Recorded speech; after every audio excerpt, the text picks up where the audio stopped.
बहुत धन्यवाद गोविंद भाई। नेक्स्ट स्पीकर माननीय सदस्य श्री राघव चड्ढा जी। Thank you, sir. Sir, demand for supplementary grants is almost like an annual formality in this house. एक औपचारिकता रहती है, and particularly because this is a money bill and Rajya Sabha's approval is not required for a money bill.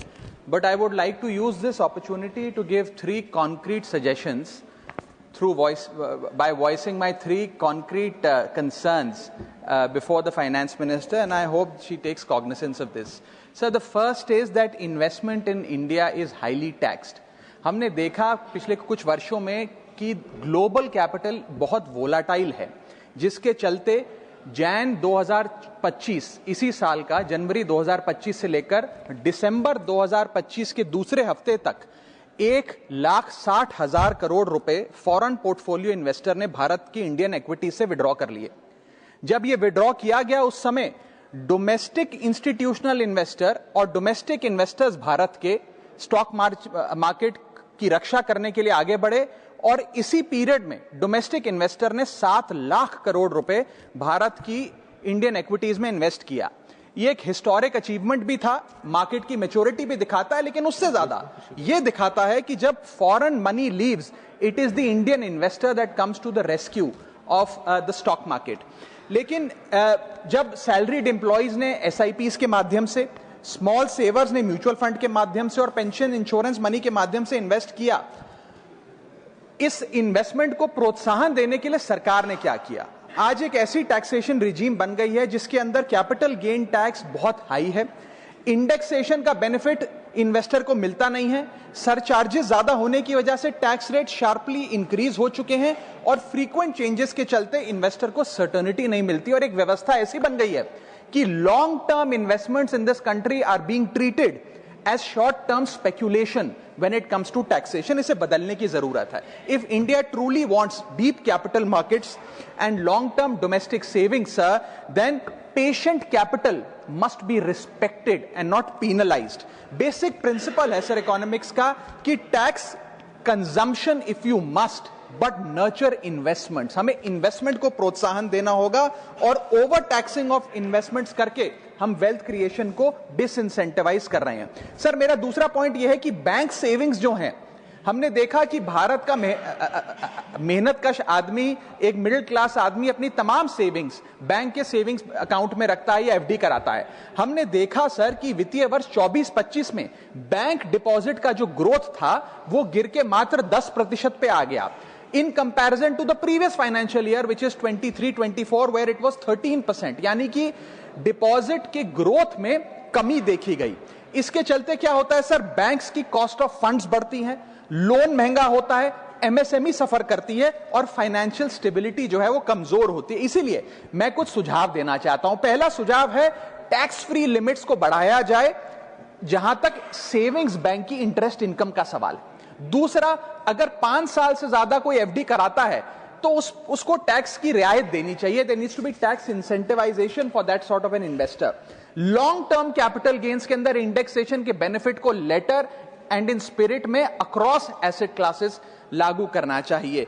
तीसरा, short term capital gains पे जो tax लगता है बहुत ज्यादा है, उसे कम करना चाहिए अगर हमें इन्वेस्टमेंट को प्रोत्साहन देना है।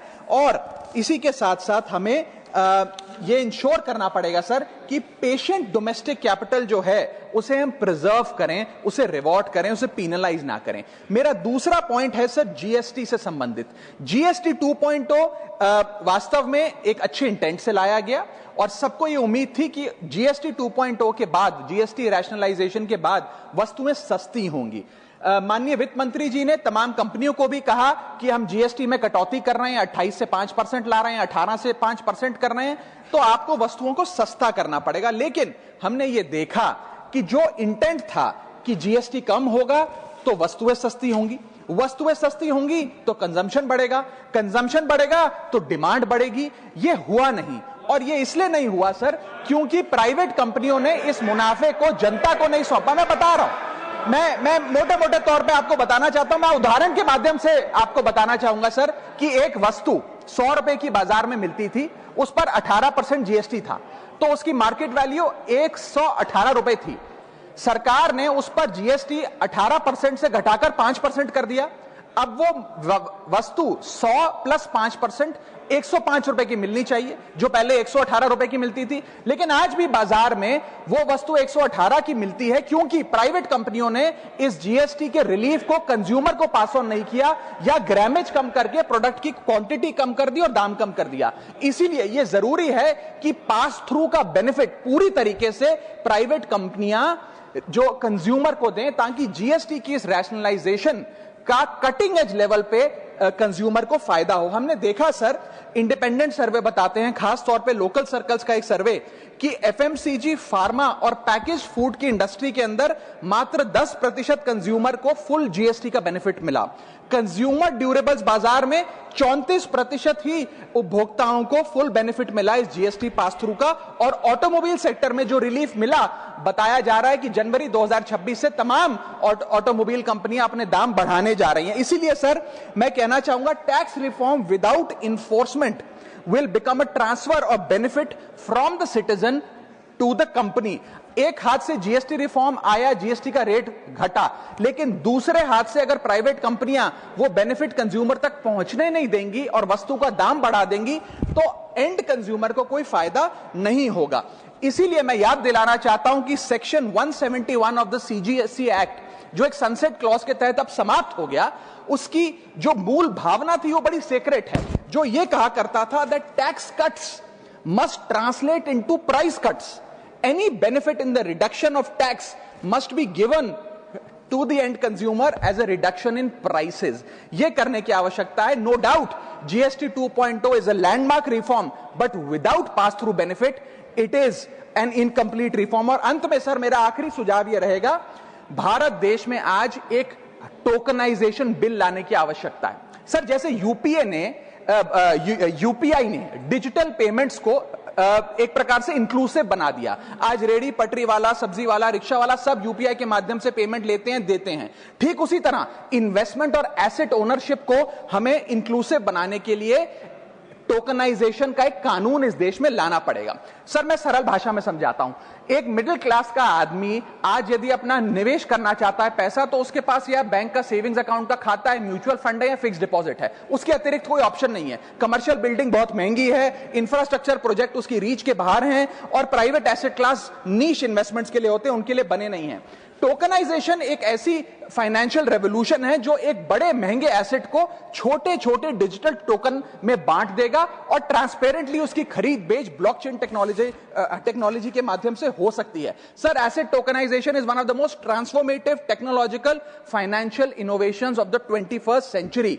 और मैं बताना चाहूंगा सर कि जैसे एक आम आदमी एक कंपनी का शेयर खरीद के उसमें हिस्सेदारी ले सकता है और उसकी अप्रिसिएशन का, मुनाफा का स्वाद ले सकता है, ठीक वैसे ही एसेट टोकनाइजेशन आने से रियल वर्ल्ड एसेट्स जैसे कि real estate projects, infra projects, commodities, IPR, इन सब को छोटे छोटे डिजिटल टोकन्स में बांट दिया जाएगा, जिसे कोई भी खरीद बेच करके इस ट्रेडेबल टोकन का फायदा ले सकता है और इसके मुनाफे में हिस्सेदार बन सकता है। इसका मतलब यह है कि ये बड़े बड़े एसेट्स सिर्फ करोड़पति अरबपति लोगों के लिए नहीं, बल्कि इन बड़े बड़े एसेट्स को देश का आम आदमी खरीद सकता है और उसकी बड़ी रिटर्न्स का स्वाद ले सकता है। मैं उदाहरण देता हूं सर आज 10 ग्राम सोना भारत में लगभग 1,35,000 रुपए का मिलता है। आप यदि किसी दुकान में जाकर कहिए कि भाई मेरे पास 1,35,000 रुपए तो है नहीं 10 ग्राम सोना खरीदने के लिए, आप मुझे 500 रुपए का सोना दे दो, तो शायद आप 500 रुपए का सोना नहीं खरीद सकते। लेकिन जब से गोल्ड ईटीएफ आया, डिजिटल गोल्ड आया, आप 500 रुपए का गोल्ड खरीद पाएंगे इलेक्ट्रॉनिकली, डिजिटली। ठीक वैसे ही आप एसेट्स को अगर डिजिटाइज करेंगे, इन टोकन्स के माध्यम से आप इन एसेट्स की हिस्सेदारी पा सकते हैं। सर मैं समाप्त कर रहा हूं, मुझे एक मिनट ही लगेगा बस। सर इस टोकन, हाँ मैं समाप्त कर रहा हूं सर इस टोकनाइजेशन से खास तौर पे मिडिल क्लास को क्या फायदा होगा? सबसे पहले बेटर रिटर्न्स मिलेंगी, रिटायरमेंट सिक्योर होगा, निवेश करने में आसानी होगी, और सबसे बड़ी बात इंस्टेंट लिक्विडिटी मिलेगी इन ट्रेडिशनली इनलिक्विड एसेट्स। आपको कोई ब्रोकर की फीस, कोई रजिस्ट्री का झंझट, प्रॉपर्टी डीलर का झंझट नहीं, आप खरीद बेच आराम से कर सकते हैं। और इसी के साथ साथ ट्रांजैक्शन कॉस्ट घटेगी, इंटरमीडियरीज की कॉस्ट घटेगी। सर, दुनिया भर में जो मजबूत मैच्योर अर्थव्यवस्थाएं हैं उन्होंने इस एसेट टोकनाइजेशन के कॉन्सेप्ट को रिकॉग्नाइज किया। यूएसए ने, एसईसी ने अपनी सिक्योरिटीज एक्ट में इस टोकनाइजेशन के कॉन्सेप्ट को शामिल किया। सिंगापुर ने प्रोजेक्ट गार्जियन का नाम से एक प्रोजेक्ट लाकर इसको लीगलाइज किया।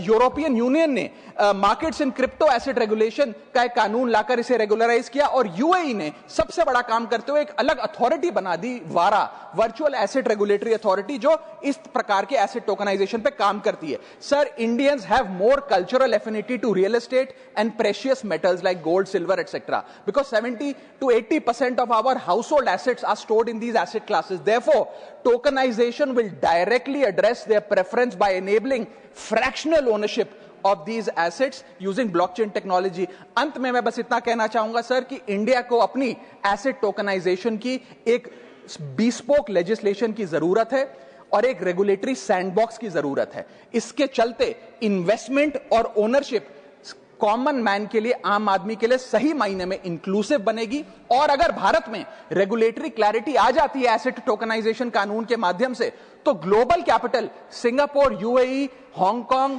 और यूएस जाने की बजाय भारत में आएगी और भारत में निवेश होगा। So there is an urgent need for an asset tokenisation bill in this country. Thank you sir. बहुत धन्यवाद।